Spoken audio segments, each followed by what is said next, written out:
Vector is one of the topic you will see in GCSE Maths. Now let's have a look at vectors addition and subtraction. There are keywords we need to understand when we talk about vectors. Scalar, distance, mass, temperatures are scalar quantities.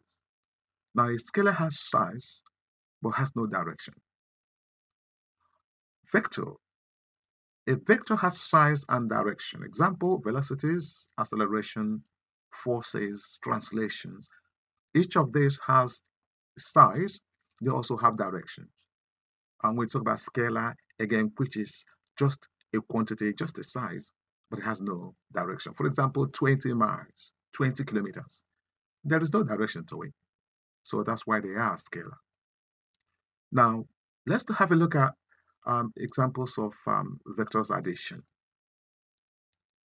Now, there are more than one way we can represent vector.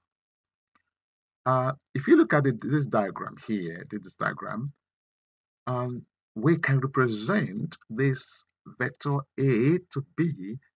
The direction is so important.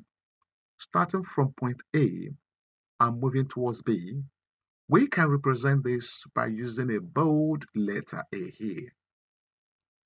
When we say this A, bold, so we understand it is the vector starting from A to B. We also can use like a lowercase, but then we have underlined the letter. Again, we can use that, or we can use the arrow, AB, we use the arrow this way. So that means the vector from A to B. One of the most popular way we can represent vector is using what we call column vector. This way, that means 3 right. The first one here is the x values, really. And the second number here is the y value. So here is 3 right. Right here, because there is no minus here. If it is a minus, it will be 3 left. So here, 3 right, and then 2 down. Down because it's minus here. If there is no minus, then it will be 3 right, 2 up. But because of the minus, it will become now 3 right, 2 down. If we have a look at how we can actually add vectors, there's one thing we really have to understand here. When we add vectors, vector A plus B is simply a vector starting from A and then followed by another vector B. So vector A at B is the same as vector B at A, but it's not the same when you subtract vectors. Vector A minus vector B is not the same as vector B minus vector A. Let's have a look at this diagram. Here, if that is the vector B, if that is the direction of the vector B, now vector minus B is the opposite direction. You can see that. So they are not. So vector A plus B, vector A minus B is not the same as vector B minus A. Now, let's have a look at these, the parallel vectors. Very important here. Parallel vector. For example, if you see this vector A here, and then we say this is another vector parallel to this vector, vector 3A.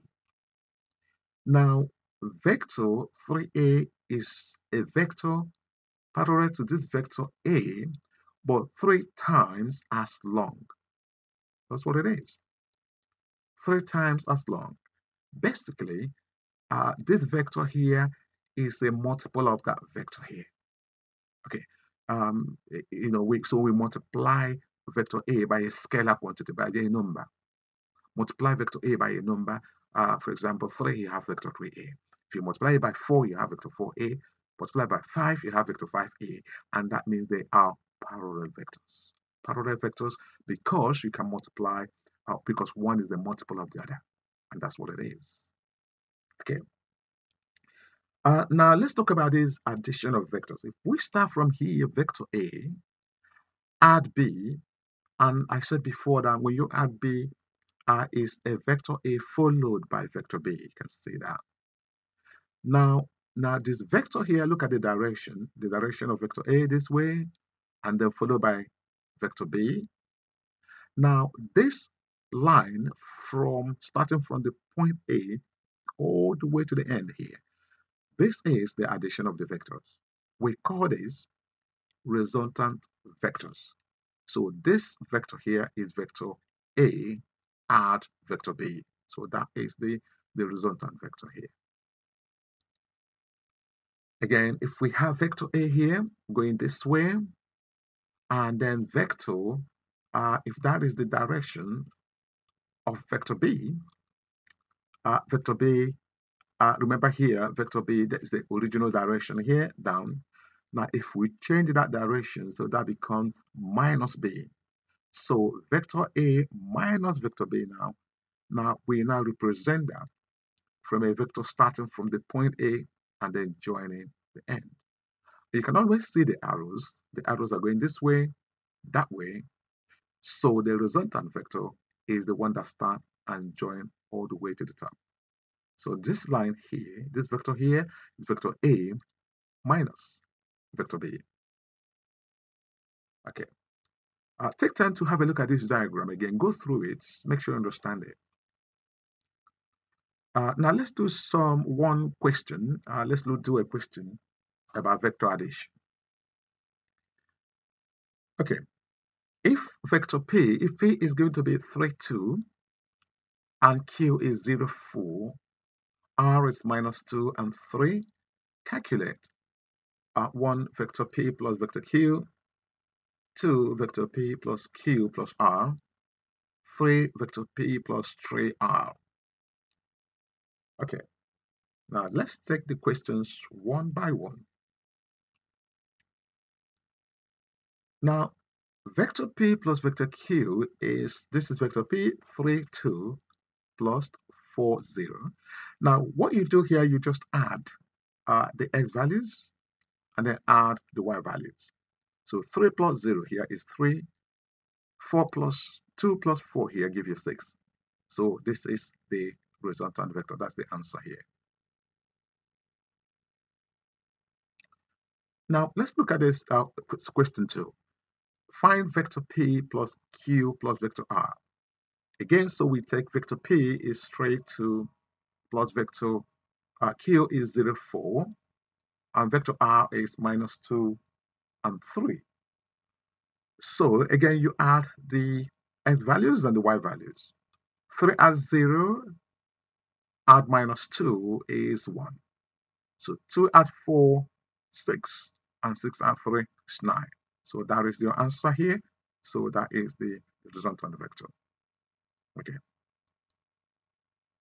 Now, the next question here is find vector P plus 3R.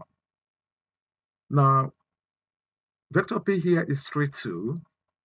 3 R here means 3 times that vector R. So here, this is vector R here, which is minus 2 and 3, which is this. And then we're going to multiply every single element here by 3. So we now have, let's write this one down first. So we now have 3, 2 here plus. Now 3 times minus 2 here give you minus 6.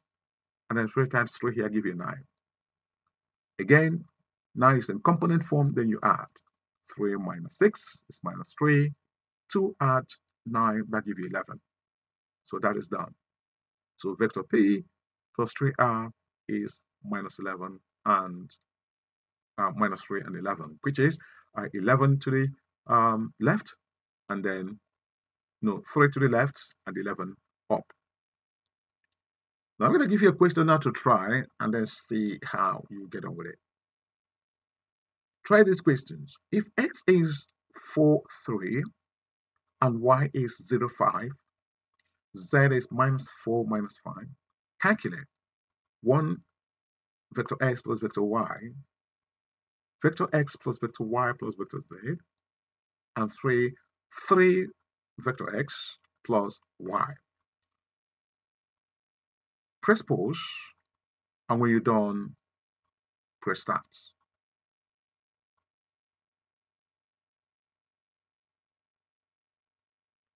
Okay, so let's have a look at the first one. Vector x plus vector y. So we have x is 4, 3, and y is 0, 5. So when you add 4 add 0 give you 4, and 3 add 5 give you 8. Vector x plus y plus z. Again, 4 right, 3 up, plus 0, 5, 4 left, and 5 down. So add the x values. So 4 add 0 is 4, and 4 minus 4 is 0. 3 add 5 is 8. 8 minus 5 give you 3. So 3x plus y, 3 times vector x. So vector x here is 4, 3. So you're going to multiply this by 3, and then add it to vector y, which is 0, 5. So 3 times 4 here give you 12. 12 add 0 is 12. 3 times 3 here is 9. 9 add 5 is 14. And then that is done.